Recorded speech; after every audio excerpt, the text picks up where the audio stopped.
Welcome back. This is video 3 in my series on renting in Melbourne for overseas families.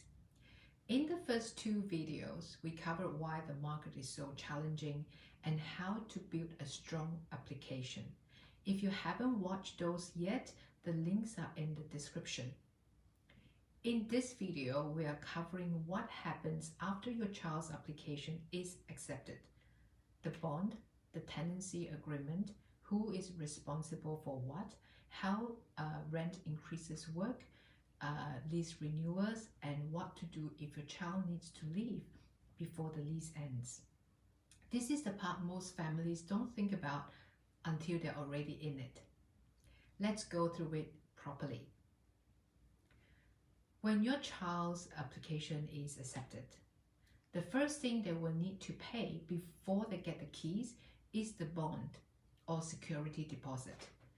In Victoria, the bond is typically equivalent to 4 weeks rent.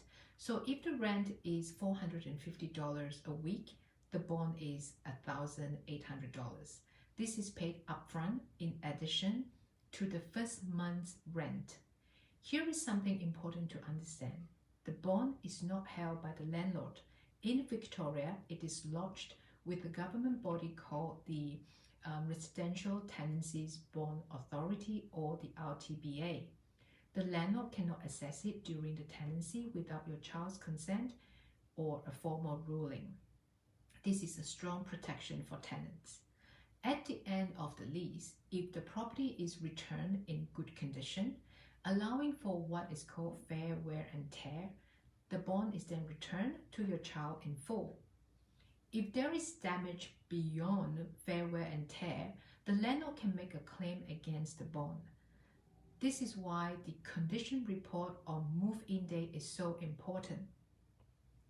On the day your child moves in, they will receive a condition report, a document recording the state of the property room by room, the condition in general.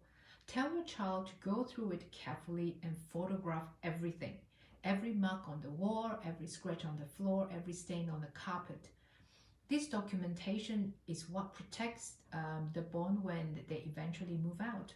If a landlord tries to claim for damage that was already there before your child moves in, the photos are the evidence that proves it. Once the bond and first month's rent are paid, your child will be asked to sign a tenancy agreement, also called a lease. In Victoria, residential tenancy agreements follow a standard prescribed format regulated by Consumer Affairs Victoria. This means the core clauses are set by law and cannot be altered. If you are used to markets where lease terms are negotiated between the landlord and the tenant, this is different. In Melbourne, you don't negotiate the lease clauses. You review the agreement, sign it as presented, and flag anything you don't understand. But you cannot ask for the terms to be changed. Attempting to do so would be very unusual and could reflect poorly on your child's application. That's if they haven't signed it yet. The standard lease term in Melbourne is 12 months. 6-month leases exist but are less common. When reviewing the agreement, check the start date and the end date, the weekly rent amount, what utilities, if any, are included, whether pets are permitted, and any specific conditions the landlord has included. If there is a clause your child doesn't understand, ask the agent to explain it.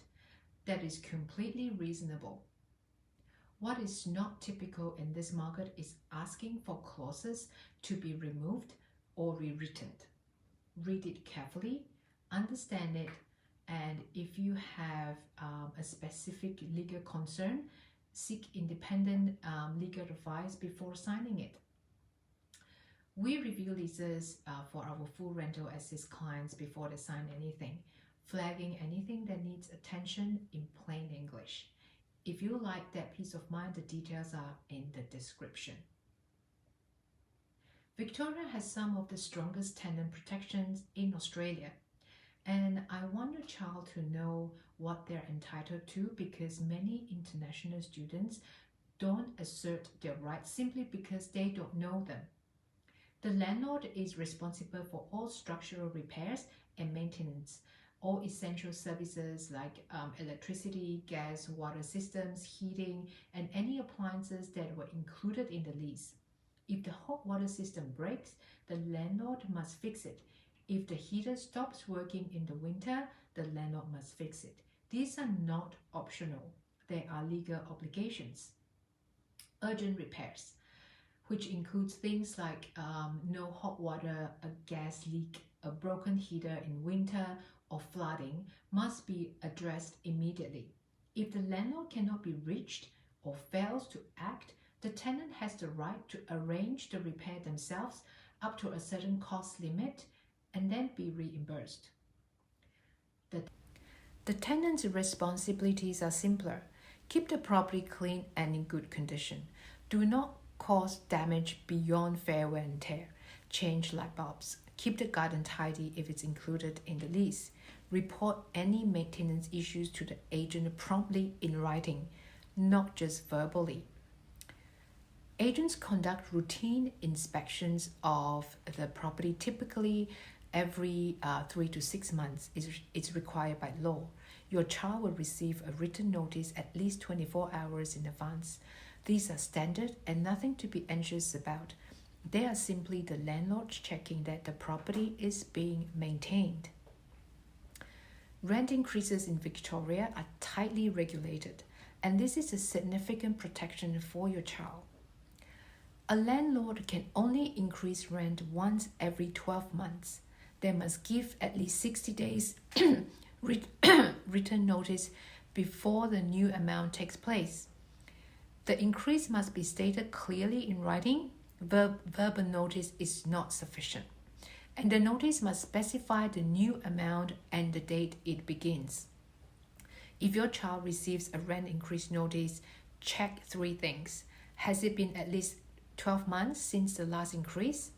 Did the notice arrive at least 60 days before the new amount applied? Is this clearly in writing with the new amount stated?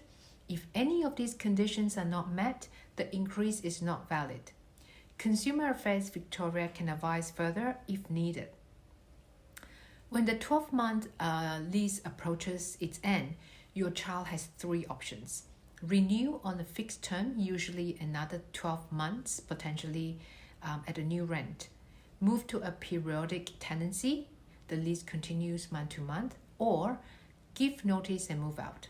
There is no obligation to renew and no penalty for leaving at the end of a fixed term, provided the correct notice is given. Breaking a lease. Leaving before the fixed term ends is something families sometimes face unexpectedly. A child's circumstances change, they decide to return home, they transfer universities. Whatever the reason, it's worth understanding what it involves before it happens. If your child breaks a lease, they are generally responsible for 2 things. First, paying rent until a replacement tenant is found or until the lease expires, whichever comes first. The landlord has an obligation to actively look for a replacement. They cannot simply leave the property empty and keep charging rent indefinitely. Second, a lease break fee, calculated based on how far into the lease your child is. The earlier in the lease, the higher the fee. To minimize the impact if your child needs to leave early, give as much notice as possible. Help find a replacement if they can, and communicate everything in writing through the agent, not just verbally. One practical note: if your child is considering leaving because of a problem with the property rather than their own circumstances, then the process is different. A landlord who fails to maintain the property or breaches the tenancy agreement may give your child grounds to terminate without penalty. Consumer Affairs Victoria handles these disputes, and the process is well established. Victoria's tenancy law are genuinely protective of tenants. And knowing your rights means your child can rent in Melbourne with confidence and not anxiety. The system is very clear, the rules are fair, and if something goes wrong, there are established processes to resolve it. The free guide I've put together, called the Melbourne Rental Compass, covers how the application process works, a sample application walkthrough for an overseas student, your rights as a tenant in Victoria, and how to set up utilities after your child moves in. It's in the description below. Download it and read it before your child starts their search. The final video in this series is a parent Q&A. The questions I get asked most often by overseas parents and families, and they're all answered in one video. If there's a question you would like me to cover, leave it in the comments below and I'll do my best to address it. Subscribe so you don't miss it. I'll see you there.